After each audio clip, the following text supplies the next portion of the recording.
1월 31일 월요일입니다. 매일 성경 묵상 나눔. 오늘은 요한복음 9장 1절에서 12절을 묵상합니다.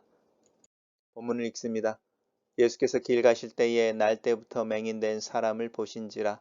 제자들이 물어 이르되 랍비여, 이 사람이 맹인으로 난 것이 누구의 죄로 인함이니이까? 자기니이까 그의 부모니이까? 예수께서 대답하시되 이 사람이나 그의 부모의 죄로 인한 것이 아니라 그에게서 하나님이 하시는 일을 나타내고자 하심이라. 때가 아직 낮음에 나를 보내신 이의 이 일을 우리가 하여야 하리니 밤이 오리니 그때는 아무도 일할 수 없느니라. 내가 세상에 있는 동안에는 세상의 빛이로라. 이 말씀을 하시고 땅에 침을 뱉어 진흙을 이겨 그의 눈에 바르시고 이르시되 실로암 못에 가서 씻으라 하시니, 실로암은 번역하면 보냄을 받았다는 뜻이라. 이에 가서 씻고 밝은 눈으로 왔더라. 이웃 사람들과 전에 그가 거린인 것을 보았던 사람들이 이르되 이는 앉아서 구걸하던 자가 아니냐. 어떤 사람은 그 사람이라 하며 어떤 사람은 아니라 그와 비슷하다 하거늘 자기 말은 내가 그라 하니, 그들이 묻되 그러면 내 눈이 어떻게 떠졌느냐. 대답하되 예수라 하는 그 사람이 진흙을 이겨 내 눈에 바르고 나더러 실로암에 가서 씻으라 하기에 가서 씻었더니 보게 되었노라. 그들이 이르되 그가 어디 있느냐. 이르되 알지 못하노라 하니라. 오늘의 본문은 세 개의 단락으로 나누어져 있습니다. 첫 번째 단락입니다. 예수님께서 제자들과 길을 가실 때에 날 때부터 맹인된 사람을 보았습니다. 제자들이 그 맹인을 보고 선생님 이렇게 부르는 거죠. 선생님이여, 이 사람이 맹인으로 태어난 것이 누구의 죄 때문입니까? 이렇게 이야기합니다. 자기의 죄 때문입니까? 부모의 죄 때문입니까? 이렇게 말하는데요. 지금도 그렇고 옛날에도 그렇고 어떤 사람에게 불행이 일어나는 것은 그 사람에게 아니면 그 사람의 부모나 주변에 있는 이들의 잘못된 어떤 행동이나 하나님의 죄에 대한 심판이라고 여겼습니다. 그래서 날 때부터 맹인된 사람을 보고 그 사람이 앞을 보지 못하는 원인이 자기에게 있는 것이냐 아니면 그의 부모에게 있는 것이냐 이렇게 묻고 있습니다. 하지만 예수님께서 대답하신 것은 그 사람이나 또 그의 부모의 죄로 인한 것이 아니다. 오히려 그에게서 하나님이 하시는 일을 나타내고자 하십니다. 라고 말합니다. 하나님이 하시고자 하는 일을 나타내기 위해서다. 라고 말하는 부분은 우리가 조금 더 묵상해 볼 필요가 있습니다. 쉽게 이해할 수 없는 부분이기는 합니다만 인과율이라고 하죠. 누구의 죄 때문에 불행이 오는 것이 아니라 오히려 하나님이 일하고 계시고 또 일하심을 드러내기 위해서 우리의 삶에 어려움이 온다. 이렇게 말할 수 있습니다. 단락을 요약해 보겠습니다. 제자들이 예수께 태어날 때부터 맹인인 사람을 향해 누구의 죄 때문인지를 묻자 예수께서는 누구의 죄가 아니라 그에게 하나님이 하시는 일을 나타내고자 하심이라고 대답한다. 라고 정리해 봤습니다. 두 번째 단락입니다. 첫 번째 단락과 조금은 이제 중간에 좀 다른 단락이고 이해하기 어려운 부분이긴 한데, 때가 아직 낮음에 나를 보내시는 이의 일을 우리가 해야 한다라고 말하는 부분입니다. 예수님께서 요한복음을 계속 이야기해서 때에 대한 이야기를 하고 있는데, 이 카이로스라고 하는 이 때의 의미는 물리적인 시간, 시계에 의해서 나오는 시간이 아니고 타이밍이라고 할 수 있고, 요한복음에서 나오는 이 때는 예수님이 고난을 받으시는 때를 의미합니다. 그래서 때가 아직 낮음에라는 말은 내가 아직 고난을 당하고 죽을 때가 아니라는 의미인 것이죠. 그러면 예수님이 고난을 당하고 죽임을 당하는 때가 아직 아니니까 여전히 예수님은 자신을 보내시는 이의 일을 해야 되는 시기, 그때인 것이죠. 이제 그 부분입니다. 밤이 오리니 그때는 아무도 일할 수 없다라고 말하는 그때 밤이라고 하는 부분은 예수님께서 고난을 당하시고 죽임을 당하시는 그 순간을 의미합니다.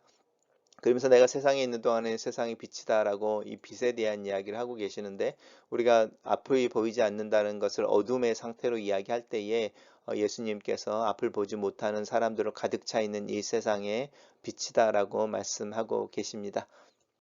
단락을 요약해 보겠습니다. 예수께서 말씀하시기를 아직 때가 낮음에 나를 보내신 이의 일을 우리가 해야 한다. 내가 세상에 있는 동안에는 세상의 빛이다 라고 하신다. 이렇게 정리했습니다. 세 번째 단락입니다. 이제 그렇게 말씀하시고 땅에 침을 뱉어 진흙을 이겨 이 에테미드나무부터 앞을 보지 못하는 사람의 눈에 바르시고 이르되 실로암 못에 가서 씻으라 이렇게 말씀하셨습니다. 우리 명절 끝나는 날 큰 날에 예수님께서 이렇게 크게 외치실 때에 누구든지 수고하고 목마른 자들은 내게로 오라. 내가 너희를 쉬게 하고 너희들 안에서 끊임없이 솟아나는 물을 주겠다고 말씀할 때에 초막절의 맨 마지막에 어떤 이벤트처럼 있는 행사인데 그게 실로암 연못에 가서 물을 떠와 그 물을 성전의 문 앞에 붓는 것이었습니다. 반석에서 솟아난 광야 시절에 물을 상징하는 것인데 이 실로암 못이라고 하는 부분입니다. 실로암 못의 뜻이 보냄을 받았다는 뜻이다라고 실로암의 의미를 설명하고 있습니다. 그래서 이제 보냄을 받은 이 앞을 보지 못하는 맹인이 가서 씻고 밝은 눈이 돼서 되돌아온 것이죠. 그리고 이제 그것을 본 이웃 사람들은 그가 거린이었던 것을 보았던 사람들이 서로 이르는 것이죠. 옛날에 앞을 보지 못하고 앉아서 구걸하던 사람이 아니냐. 그래서 그 사람이다, 아니다 이렇게 논쟁을 하고 있는데 정작 이제 눈이 뜬 그 사람이 말하죠. 맞다. 내가 바로 그 사람이다. 이렇게 말하고요.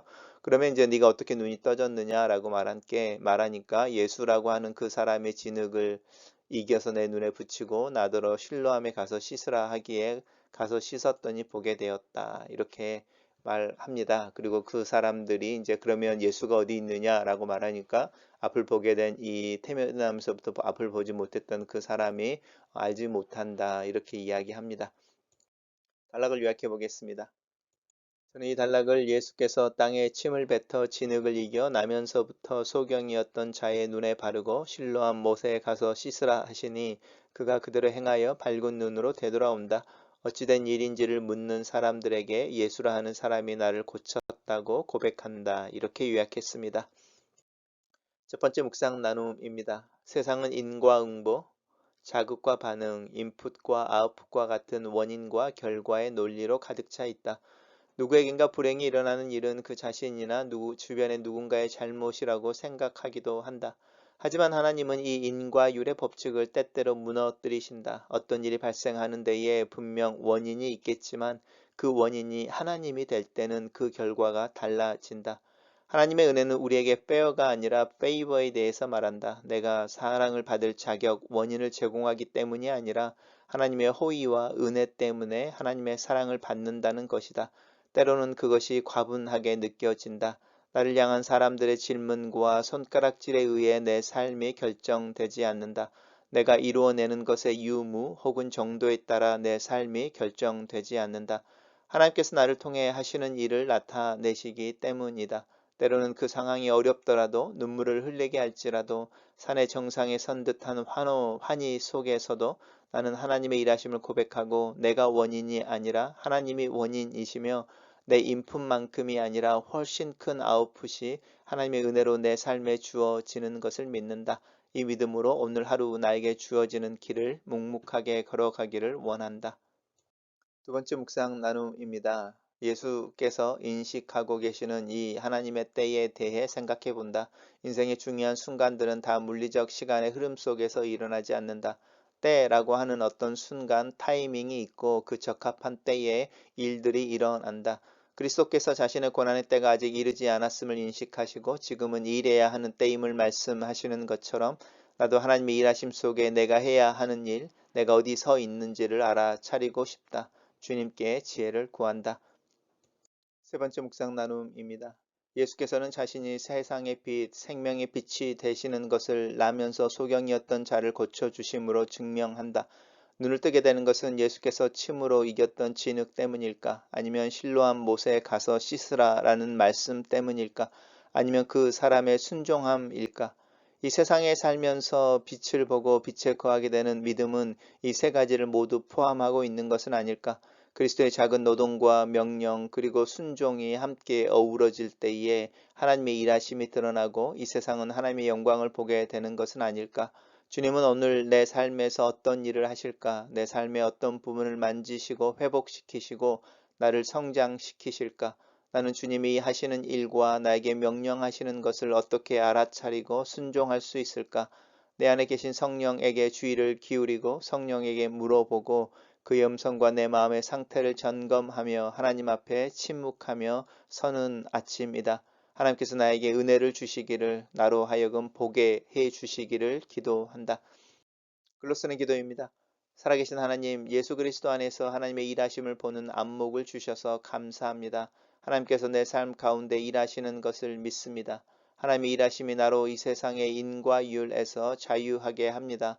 하루를 최선을 다해 살지만 그 결과는 내가 살아낸 모습에 있지 않고 하나님의 나를 향한 일하심에 달려 있음을 고백합니다. 하나님 앞에서 내게 주어진 일과 길을 묵묵하게 해내며 걸어갈 수 있는 뚝심의 믿음을 주시옵소서. 상황에 일희일비하는 것이 아니라 하나님의 관점에서 영혼을 바라볼 수 있는 지혜를 주시옵소서. 그리스도처럼 나도 나를 보내신 이의 마음을 알게 하시고 그 마음을 따라 내 삶을 살아갈 수 있도록 도와주시기를 예수님의 이름으로 기도합니다. 아멘.